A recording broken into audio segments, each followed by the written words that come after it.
So good morning, good afternoon, good evening, wherever you're listening. This is Two Tokens podcast, and we're going to talk about the energy communities and specifically about the DENYSE Project. My name is Erich Schnoeckel. I'm part of Two Tokens, and with me are Edgar, Kampers, and Leon, Gerard, Vandenberg. So perhaps you can introduce yourself a bit, Leon, starting with you. Thanks, Erich. DENYSE was a project configured by Edgar for a joint consortium R&D project, partially funded by the European government. I represent Sunified for this consortium membership. Two Tokens really created the ecosystem to consider this project. Sunified provides a security element, a secure sensor that goes onto solar panels, and the DENYSE project looks at expanding that a realm of where the Unity chip, our sensor, can play. So the sensor would eventually go into inverters, EV charging, batteries, and even substations. So this consortium contemplates a workflow where green energy is tagged on a solar panel and then flows through the value chain, and we provide trust, and we tag the energy, and we can trade the energy and provide a different level of incentives to make all of that happen. Yeah, let's go into more detail later. Edgar, perhaps you can introduce yourself. So I'm Edgar Kampers. I'm one of the other 5 parties in the DENYSE Consortium. We focus on the layer there where we meet the market, basically. So we are going to create a series of software modules that enable the market to use the data that is provided in this hardware layer.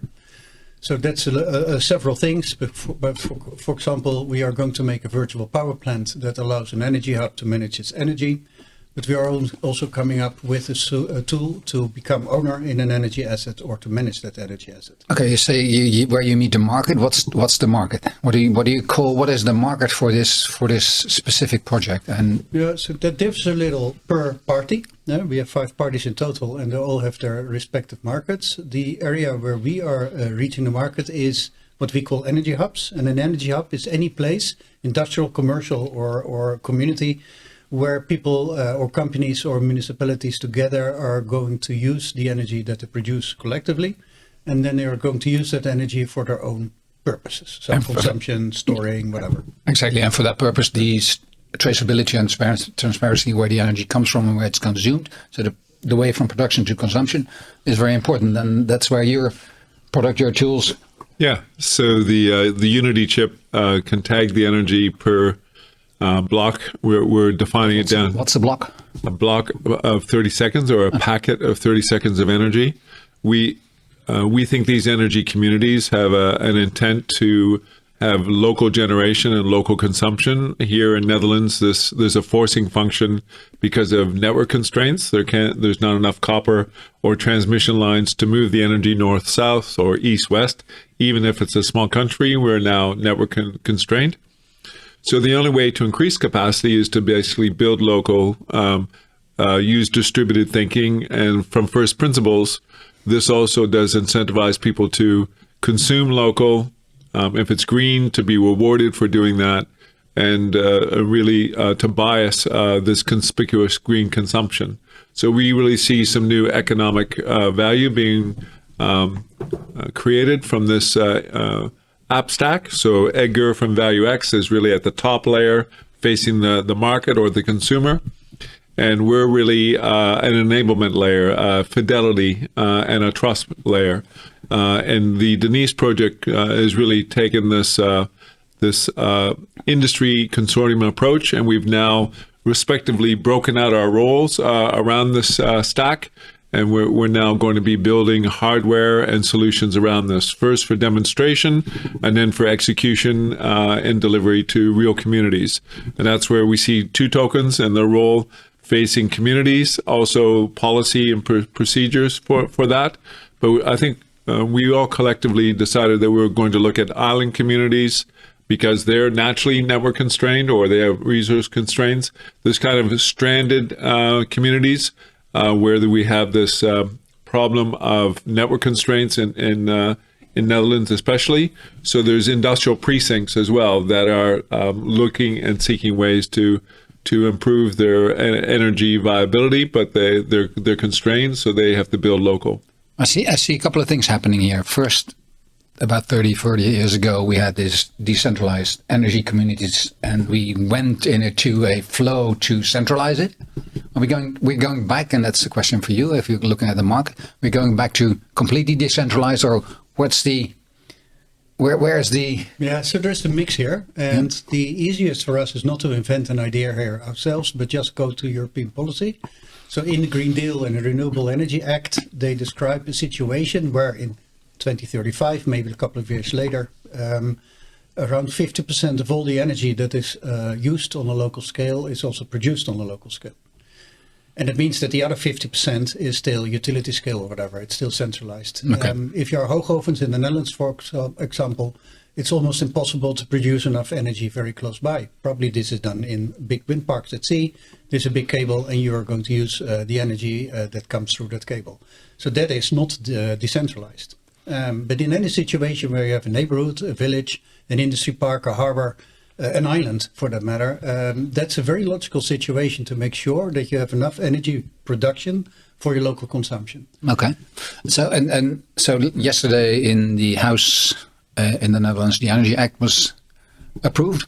What is the impact going to be on this particular project, on the DENYSE project, which is, I know it's not just focusing at the Netherlands, but it's also focusing at the Netherlands, so it can be of impact on the Dutch situation. How would that work? So I'm not the lawyer or a policy person, so I think what it does is it really starts to gel the rules and responsibility who can own equity in these types of communities. It also incentivizes different business models for investment and return. And also it limits the maybe the selfish intent of some of the incumbents. So it does break out new ecosystem participation.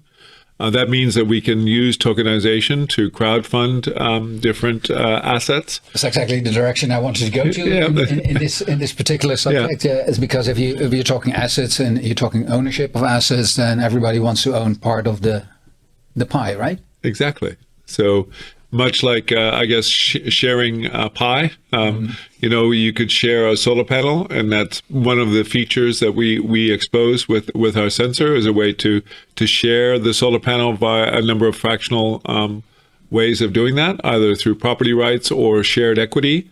But there's all other ways that we can bring a bond or a type of, let's say, a green bond approach to shared infrastructure as well, and the community can benefit from that by bringing people that want to underwrite a bond to then have participation in a payback model for these assets. In Netherlands, we see the payback would be probably around 7 years for solar and storage. In Southern Europe, it's more around 3 or 4 years. So we have to look at what would be the... How does that come? Is that just the sun? Just because the radiation profiles... The sun shining a bit more. Exactly. Yeah, and why Australia kind of leads the world in solar adoption as well.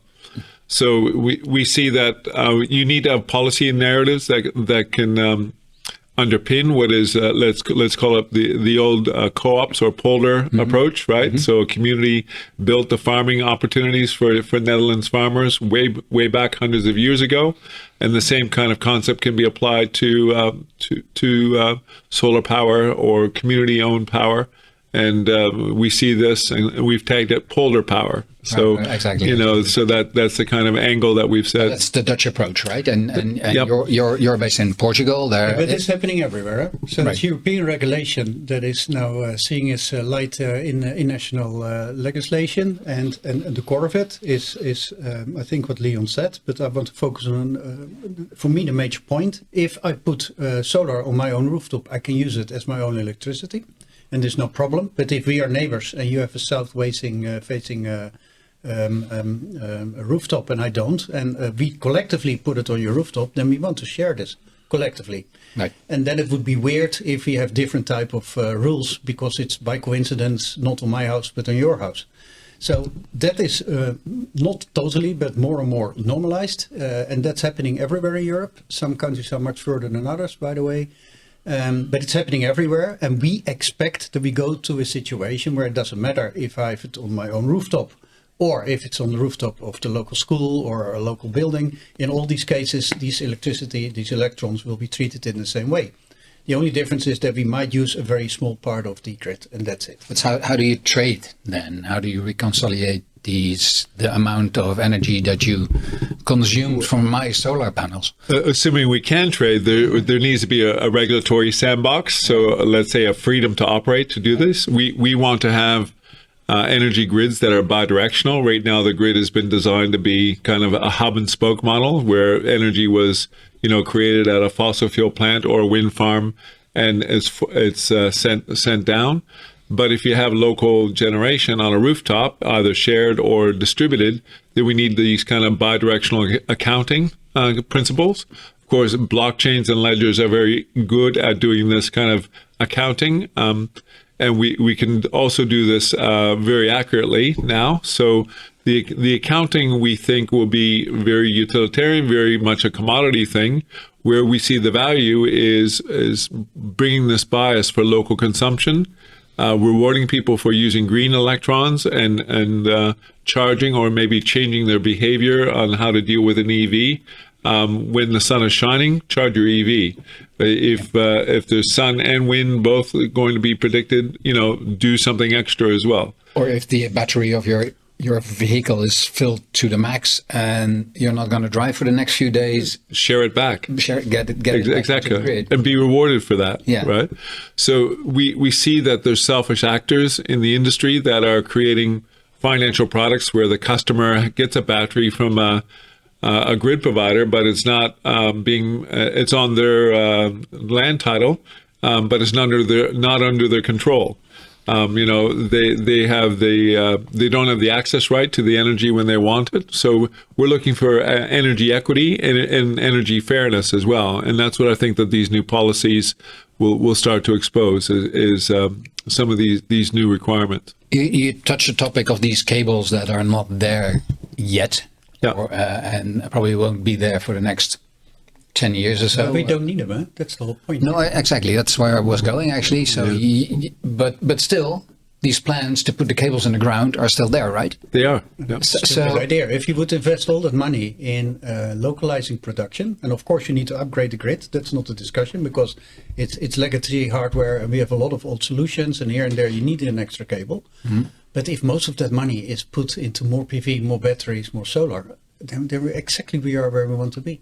So, but how do you change these plans that are already there from these large companies owning the grid? Right? Yeah, so the large incumbent energy producers and grid providers really want to gold plate their grid. This is not a new term, right? They want to make sure that they are paid along the way to give both benefit to their shareholders, but also to still push their current paradigm. And we see, like any classic innovation adoption, they're suffering from this challenge to be an innovator and to eat some of their own assets and bring in a new business model. This kind of innovator's dilemma. We really see that distributed energy will bring a lot more power and flexibility and security during climate change, which is happening as well. If you're dependent on a hub and spoke model and a centralized bit of generation, you are not as secure as having a distributed energy approach. But do we see some innovation at that part as well? Of and are they willing to cooperate with a it's a very hard thing to break through. The policy narrative all around the world is still that there's nuclear as an option, even though it will take 30 or 40 years, and they to build a nuke plant, and some people that are pro-nuke say no, it won't, but categorically it is going to be a multi-decade thing, even if you're really good at building nukes. The challenge that we see is that the selfish actors that are the incumbents really are not going to release their assets for shared use, and they have a selfish shareholder imperative to make this possible. But that law that just passed yesterday will help, right? We think that it will help from a bottom-up approach, but still the, let's call it the lobbying power of the incumbents is still very mighty. So there's going to be let's call it a tension for a number of years, maybe a full decade, as this transition will be pretty rough. There's going to be extra capital spent on things that are not really economically or engineering-wise viable. I would put green hydrogen as one of those things. Using green hydrogen for home heating has been touted in a number of municipalities, but categorically it should not be done. It's dangerous, right? Because and gas is the same. It's dangerous as well, right? It's dangerous, but hydrogen is even more dangerous and harder and more difficult to get the economic benefits. So we see that a number of municipalities all around the world are still being pulled back and forth. Electrification of everything is going to happen. That means that we do need more energy footprint over the next few decades. And if we see where the leading world markets are for this, that Australia is leading the way on how to embrace this, but still the policy narrative is imperfect. Okay. We see what is the tribal kind of European approach. At least we have a Brussels kind of consideration for this, that an overall legal and policy narrative will be deployed locally. And so finally the Dutch have done this. In Italy last month it was done as well. And so these will be breakthrough conditions to enable this to happen. Okay, and DENYSE will be... Yeah, so we'll... And if we look at just DENYSE... in time, yeah. Or exactly on time, just in time. But what's the timeline for DENYSE, and what will be the deliverable at I always say that the total horizon that we want to We think reach. we are able to start with the pilots end of this year, so that's end of 2024, and that means that we can enlarge the amount of pilots from 25 on. These pilots, we try to make them as diverse as possible, so they can be more democratic, they can be more top-down, they can be led by municipality, it can be an industry situation. And from there, what would be the content of such a pilot? What would it be specifically? Yeah, so an ideal one, for me at least, because it's the most complex one, would be a situation where we have And that's the best starting point, the most complex one. Okay, let's see. It will probably not the first one that we are going to do, because that will be much simpler. But end of this year, it would be nice if we are ready for something like this. It's a municipality with municipal institutions, the local swimming pool, the health center, etc. A couple of local companies, say 10, 20 local companies, and a few hundred or few thousand households. They would collectively own the energy asset, they would collectively manage and control these energy assets, and they would have software that helps them doing this. So we would put sensors everywhere, we make sure that the electrons go and that we know where they go, and we are able then to create an administrative layer on top of that to make all the calculations and make sure that we can fulfill all the obligations that we have under the law. And make it transparent and traceable by using blockchain. By doing that, it's fully transferable. Yes, and you also can see where the money is earned. You can also see where the middleman is. You can also see if that's fair and if somebody delivered value or not. And if not, I think that's a big driver in the end. People will become really unhappy.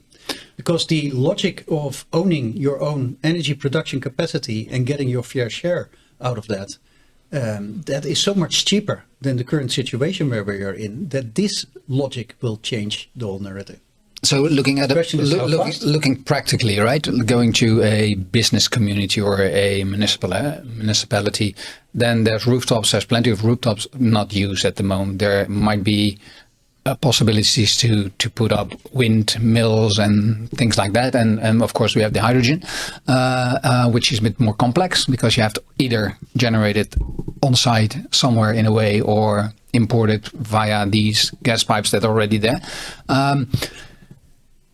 There's a lot of opportunity there. I think every municipality or business area has plenty of space. What a number.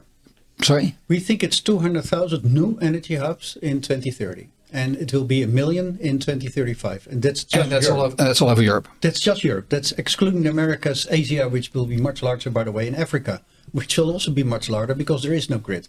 Right.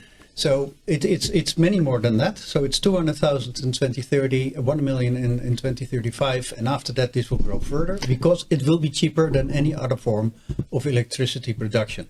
And what needs to be done to have that in place in 2030, these 200,000? Who's going to do that? How many people, how many guys with screwdrivers and engineers and name them do we need? Yeah, so there is a transition of both employment and let's call it industry uptake.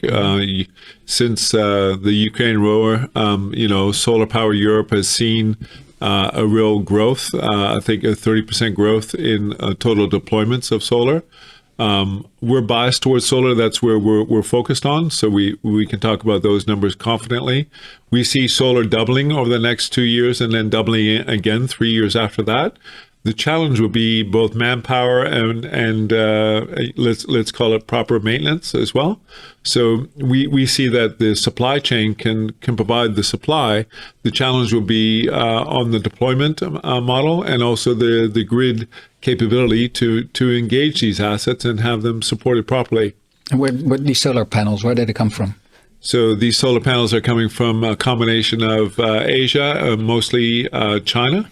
But the European Union has set some strict rules on importation, but also on quality. And there will be an application, we think, of a carbon border tax as well. So your carbon miles to get a solar panel from China will also be costed as well. So that's one of the other projects we're working on within 2 Tokens, of course, is the tracking carbon and everything that's happening in there. So, but we talk about that in a different podcast, I would say. Some famous last words for you, because I see some signals from outside that we have to conclude this one. So yes, so my famous last words are: think about standardization. So we are not the only ones doing this. Right. There are many different groups and consortia, scientists, startup companies, scale-up companies that are all working in this field, and we are not exactly knowing who is going to win and who has the best models. But what we do know is that we all need excellent technology, and it is in everybody's advantage if we have the same standards, if we know exactly how to do it, and if the tokens that are in my system can also be used in the system of somebody else. So we are focusing also on standardization in the project, making sure that we create the industry standards which can be used by the full ecosystem in Europe. My question would be, are we ready for standards if we don't know exactly what we want to achieve, right? Yeah, like any industry that has gone through transformation. So we see what's happening in the energy industry, very similar to what happened with the internet taking over copper wires, and the same thing with music being replaced by digital tracks and now full digital video. We see that the same paradigms can be deployed over energy grids. Standardization will evolve, but we think open source and open specifications are part of the drivers on adoption. It's too early to pick winners. There is going to be ultimately 1 to 3 companies that will be category killers in this area, but it comes down to execution. But also the countries that enable this collaboration and the freedom to operate will create these heroes of the future.